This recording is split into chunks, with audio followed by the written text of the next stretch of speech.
தோஷங்கள் நீக்கும் பிரதோஷம் சிவன் நஞ்சுண்டதால் வந்த நேரம்.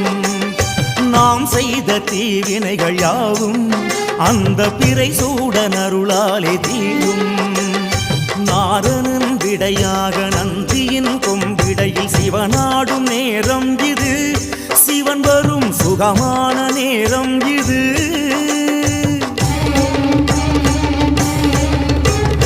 கருணாகரன் சுத்த சிவமானவன் கருணை பொழிகின்ற நேரம் இது. வரம் தருகின்ற நேரம் இது.